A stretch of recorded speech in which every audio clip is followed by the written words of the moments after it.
Bienvenue dans cette nouvelle vidéo. Je suis Arthur au Canada. Ici, moi, je parle du mindset, je parle des finances au Canada, je parle de la vie au Canada en général. Donc, je ne vais plus revenir sur ce que j'ai déjà dit les fois précédentes où voilà, vous êtes nombreux, vous me posez des questions sur l'immigration. Je sais, je n'ai pas trop le temps pour répondre à des multitudes de questions que je reçois.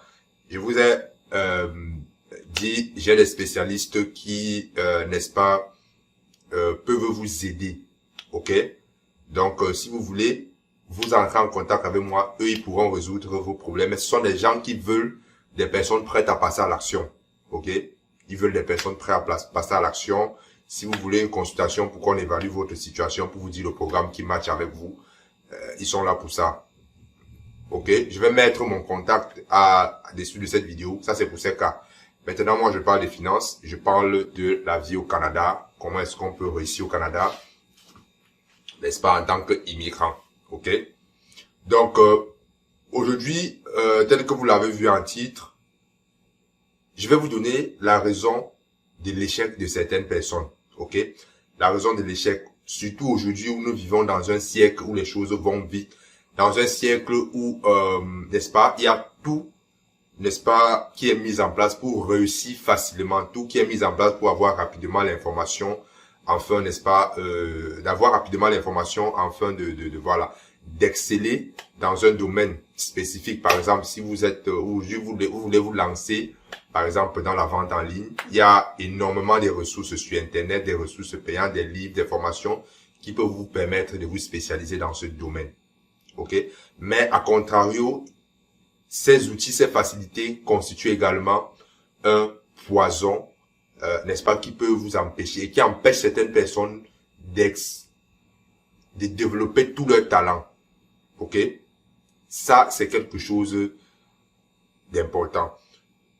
La maladie de notre siècle, vous savez, à une époque, il y avait des pandémies qui sévissaient sur des vastes territoires. Ok? Aujourd'hui encore, il y a cette nouvelle pandémie-là qui existe et qui fait des dégâts dans le monde entier. Cette pandémie, c'est les réseaux sociaux et le téléphone. Oui, votre téléphone est votre téléphone, c'est un outil à double tranchant. C'est un outil à double tranchant dans la mesure où il y a des études qui ont été menées, n'est-ce pas, qui démontrent que les gens passent en majorité à une journée, les gens ouvrent leur téléphone environ 443 fois. Je vais dire 143 fois. Ça, c'est une statistique que j'ai suivie, ça fait pas 2 jours. Les gens passent beaucoup de temps sur leur téléphone. Les gens passent beaucoup de temps à consulter leur courriel.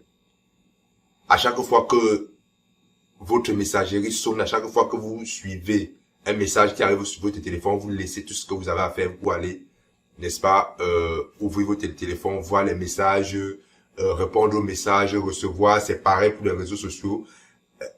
Moi, c'est quelque chose qui m'est arrivé au départ avec les 2019, 2020. J'ai passé beaucoup de temps sur les réseaux sociaux. J'ai passé beaucoup de temps sur mon téléphone. J'étais sur YouTube, sur Facebook, à répondre des commentaires. Et on ne se rend pas compte, parfois on baisse la tête sur les réseaux sociaux. En relevant la tête, on voit le temps est passé. On est sur les réseaux sociaux à 8 heures. En relevant la tête, il est 11 heures. Et c'est à partir de 11 heures qu'on commence à se consacrer sur notre travail. Si on est étudiant, on commence à se consacrer sur nos devoirs. Et parfois vers 14 heures, 15 heures, l'attention baisse, on est fatigué, on veut rentrer à la maison et on veut dormir. Voilà comment on passe. Et même une fois avant de se coucher, on est encore sur les réseaux sociaux, on communique avec les amis, on envoie des messages et ce n'est que vers 1 heure du matin que l'on dort. Voilà la nouvelle maladie du siècle et ça c'est un élément qui va, n'est-ce pas, favoriser ton échec. Ok? Voilà l'objectif de cette vidéo. Ça a été dit, le téléphone et les réseaux sociaux constituent des éléments qui peuvent t'élever ou au contraire, qui vont, n'est-ce pas, te faire échouer dans tes projets, échouer dans ta vie. Et ceci va créer des frustrations. Tu vas te retrouver à un certain âge, tes amis, ceux qui ont passé leur temps à se consacrer sur leur objectif, qui ont passé leur temps à se consacrer sur leur but, auront, n'est-ce pas, avancé. Toi, tu vas te poser des questions. Pourquoi est-ce que tu n'évolues pas alors que vous avez eu la même éducation, vous avez fréquenté les mêmes écoles, voilà. C'est le téléphone. Il y a d'autres facteurs, mais aujourd'hui, je vais me consacrer uniquement sur le téléphone et les réseaux sociaux. Quelles sont les causes, n'est-ce pas, de cette distraction, la nouvelle maladie, la nouvelle pandémie du siècle? Le téléphone, les iPhones, les Samsung, tout ce que vous pouvez imaginer. Quelles sont les causes de cette nouvelle maladie, de cette nouvelle pandémie? Pour examiner ça, j'ai constaté, il faut rentrer dans le passé. Lorsque nous étions petits, lorsque on venait au monde, on vivait en famille, à partir de 3 ans, il fallait aller à l'école. Il faut avouer qu'au départ, c'était pénible, on ne savait pas dans quel milieu on allait, on avait peur de quitter ses parents, on avait peur de quitter, n'est-ce pas, sa famille pour aller dans un milieu qu'on ne connaît pas. Les premiers jours, c'est difficile, ok? Mais une fois qu'on arrive à l'école, généralement à la maternelle ou à la garderie, on retrouve les enfants de son âge. Et voilà, les enfants de son âge, on commence à blaguer. Et voilà, on commence à jouer. Lorsqu'on se retrouve avec des gens qui ont le même âge que nous, qu'est-ce qu'on fait? On joue, on s'amuse. Et c'est pour ça que vous allez constater, certains enfants sont souvent pressés d'aller à l'école. Pourquoi? Parce qu'ils vont retrouver leurs amis, ils vont jouer, ils vont s'amuser, ils vont se faire des blagues, ils vont se faire tout ce que vous pouvez imaginer. Nous tous, nous sommes passés par là. Ça, c'est dans le bas âge. Après ça, on se retrouve à l'école primaire, on se retrouve au secondaire, et au secondaire, c'est le même rythme. Mais cette fois-ci au secondaire, et même à l'université, la différence c'est que au secondaire, on est contrôlé, on a toute une équipe d'encadreurs qui nous encadre, afin qu'on passe moins de temps à jouer, et qu'on ait des meilleurs résultats scolaires pour ne pas être renvoyé de l'école ou de l'école primaire ou bien de l'école secondaire, si vous voulez. Une fois à l'université, c'est pareil. Ok, mais à la différence à l'université, vous avez plus le contrôle. À l'université, il n'y a pas de contrôle. Vous êtes maître de votre temps, vous êtes maître, vous suivez le cours, il n'y a personne qui vous empêche, n'est-ce pas, de sortir, de faire ce que vous voulez. Vous êtes maître de votre temps. Vous vous retrouvez une fois de plus dans un milieu, il y a des amis, des personnes de votre même âge. Vous jouez, vous parlez de la vie, des boîtes de nuit, vous sortez. C'est la distraction au maximum. Une fois l'université terminée, on se retrouve au travail et au travail, on est recruté pour un travail, on se retrouve dans une équipe, une fois de plus, où il y a des personnes de la même tranche d'âge que nous. Et qu'est-ce qu'on fait? On joue. Si vous travaillez déjà, vous allez constater, dans votre environnement de travail, il y a des personnes qui passent beaucoup de temps à discuter, qui passent le temps à bavarder, parler d'autres choses que le travail même pour lequel ils sont payés. Ok? Vous allez me demander quel est le rapport entre toute cette histoire que je viens de vous raconter de l'enfance et le téléphone. C'est le même comportement, mais la différence ici, c'est que cette fois-ci, on se retrouve plutôt sur les réseaux sociaux. Vous allez voir, il y a des personnes qui arrivent au travail, première des choses, Facebook, YouTube, Snapchat, tout ce que vous connaissez. Les gens passent 30 à 40% de temps au travail sur les réseaux sociaux. C'est-à-dire à taguer des amis, à lire des commentaires, à répondre aux posts, à suivre des influenceurs. Et en levant la tête, il est 11h. C'est à 11h que les gens commencent à faire le travail pour lequel ils sont payés. Et vous savez, à partir de 14h, 15h, la tension commence à baisser, la fatigue se ressent. Et voilà, on n'est plus, la tête est maintenant à la maison, qu'est-ce qu'on va manger? Ainsi de suite. Voilà les causes lointaines de cette histoire de téléphone. Tout ça commence par l'enfance. On a toujours cet esprit de distraction, on a toujours cet esprit de jeu.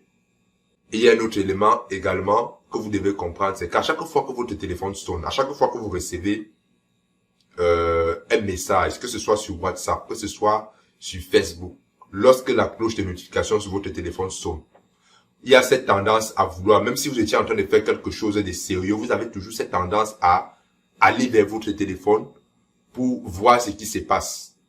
Pourquoi? Parce que lorsque vous lisez votre message, lorsque cette sonnerie-là, cette notification sonne, il y a quelque chose qui, ça c'est psychologique, ok? Il y a ce qu'on appelle de la dopamine. C'est un stimulant qui vous satisfait à chaque fois que vous répondez à un message que ce soit sur les réseaux sociaux, que ce soit même dans votre courriel. Ok? J'ai suivi quelqu'un dans l'une de mes lectures qui disait évitez d'ouvrir vos réseaux sociaux avant de commencer votre journée. Quand vous êtes au travail, ne consultez vos courriels qu'à 2 fois par jour à 11h et à 16h parce que c'est vrai. C'est quelque chose que j'ai expérimenté. Quand j'arrive, que ce soit au travail, que ce soit même lorsque je travaille, vous voyez chez moi j'ai un espace bureau où je travaille.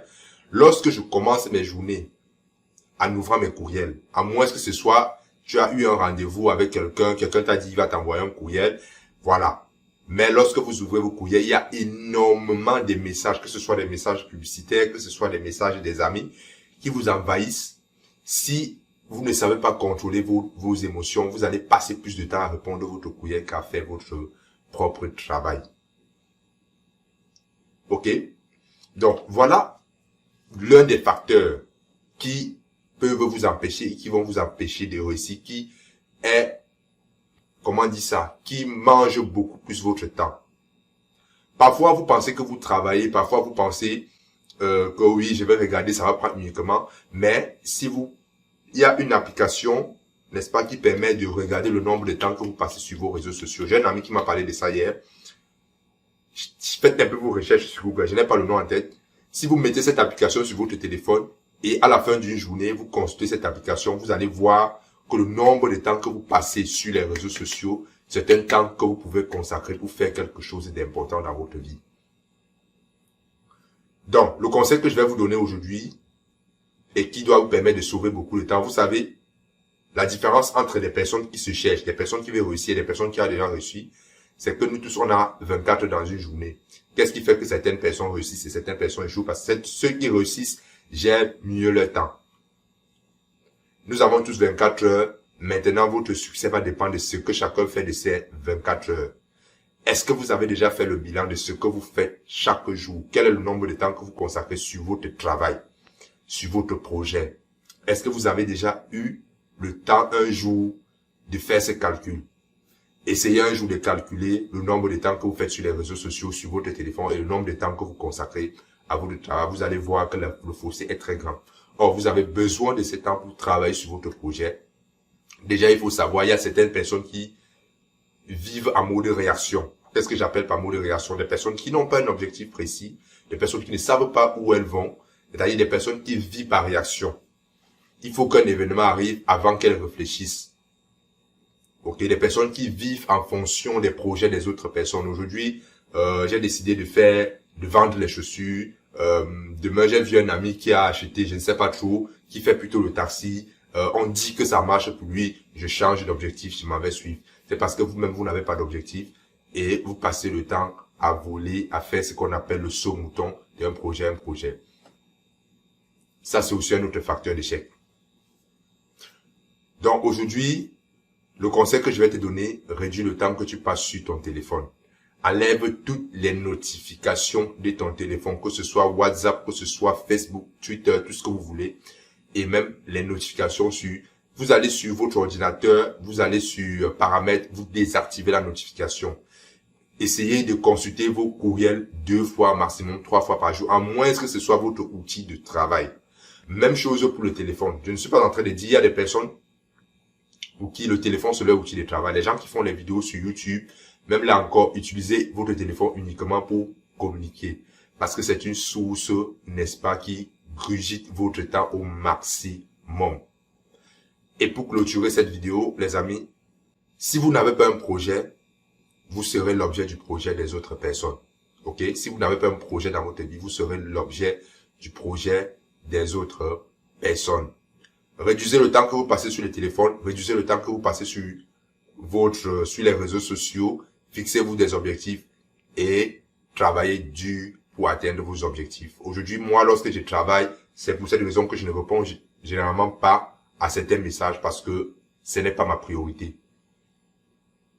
Ce n'est pas ma priorité. Vous devez avoir des priorités. Tu dois avoir des priorités. Ça, c'est quelque chose que j'applique. Ce n'est pas toujours facile, mais tu dois avoir des priorités. Tu dois avoir un objectif, un but ultime que tu souhaites atteindre. Ok? Et tu vas te fixer des tâches chaque jour pour atteindre.